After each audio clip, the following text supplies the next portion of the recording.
नमस्कार दोस्तों। राजस्थान कांग्रेस की स्थिति इस वक्त ऐसी है कि हम कह सकते हैं कि सीमाएं और दूरियां सब दरहम बरहम हो चुकी हैं और राजस्थान में कांग्रेस के सियासत का जो नीला चांद है वो रोज रंग बदल रहा है। राजनीति को जो थोड़ी बहुत भी समझ रखते हैं उन सबकी नजरें राजस्थान पर टिकी हैं और जयपुर से क्या होने वाला है या जयपुर में क्या पल रहा है इसको लेकर पूरे देश की निगाहें हैं। क्या राजस्थान के मुख्यमंत्री अशोक गहलोत ही रहेंगे? क्या सचिन पायलट मुख्यमंत्री बन सकते हैं? और क्या मुख्यमंत्री अशोक गहलोत अगर मुख्यमंत्री बनते हैं तो क्या पायलट गुट चुप रहेगा? और अगर पायलट सीएम बनते हैं तो क्या गहलोत गुट की बेचैनी खत्म हो जाएगी? ऐसे कई सवाल हैं। चर्चाएं इस बात को लेकर भी हैं कि क्या गहलोत और पायलट की लड़ाई में किसी तीसरे की लॉटरी निकल सकती है? अब क्या होने वाला है?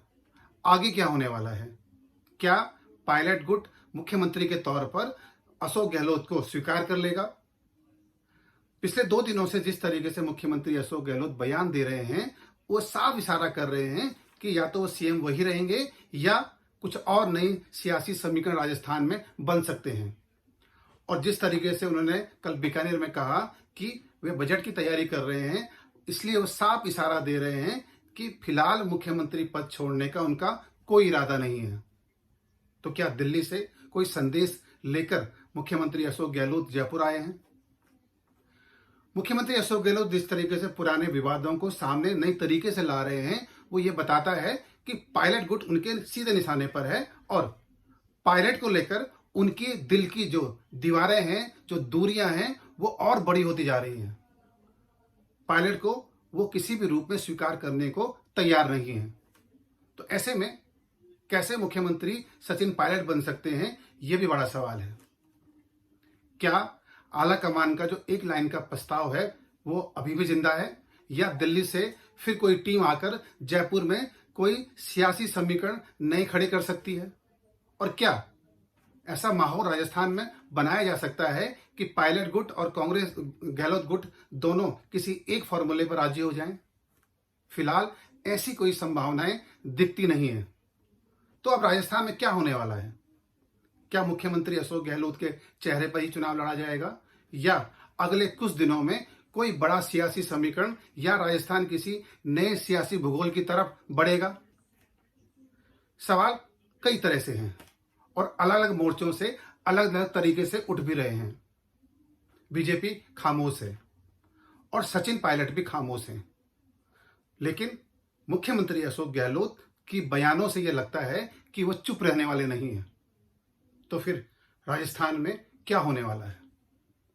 अगर हम राजस्थान कांग्रेस की बात करें तो कह सकते हैं कि राजस्थान में कांग्रेस को तोड़ने या बांटने वाला भाजपा नहीं है या भाजपा राजस्थान में कांग्रेस को तोड़ने या बांटने का काम नहीं कर रही है, बल्कि कांग्रेस के भीतर ही जो दुश्मनी और फूट का ज्वालामुखी पनप रहा है वो एक ज्वालामुखी की तरह है जो कभी भी फट सकता है या वो फट चुका है। यही एक वजह है जिससे राजस्थान में कांग्रेस अस्त व्यस्त है और अपनी दिशा खो रही है। तो क्या अगले कुछ दिन बहुत महत्वपूर्ण है और क्या आलाकमान राजस्थान की नजरों से जयपुर को देख रहा है या दिल्ली को देख रहा है? और क्या मुख्यमंत्री अशोक गहलोत आने वाले दिनों में कोई बड़ा फैसला भी ले सकते हैं? ऐसे बहुत सारे सवाल हैं, लेकिन राजस्थान में इस वक्त जो सियासी हालत है वो काफी विस्फोटक है।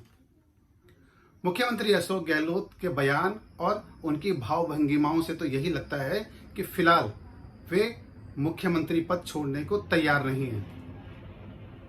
और इसके लिए हम कह सकते हैं कि सुलह के फार्मूले को जिस तरीके से सोनिया गांधी ने अपनी कुर्सी गहलोत को सौंपी थी कि आप अध्यक्ष बन जाइए और राजस्थान को पायलट के हवाले कर दीजिए, बावजूद इसके उन्होंने मुख्यमंत्री अशोक गहलोत ने सोनिया गांधी के उस फॉर्मूले को, उस ऑफर को भी ठुकरा दिया।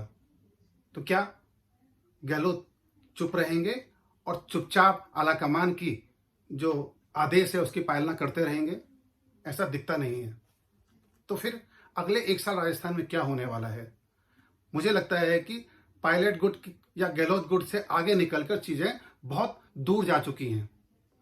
यहाँ चेहरा कोई भी हो, बीजेपी का हो या कांग्रेस का हो, या मुख्यमंत्री के तौर पर अगले 1 साल चेहरा कांग्रेस के भीतर किसी का भी हो, सब कुछ बहुत आसान नहीं है।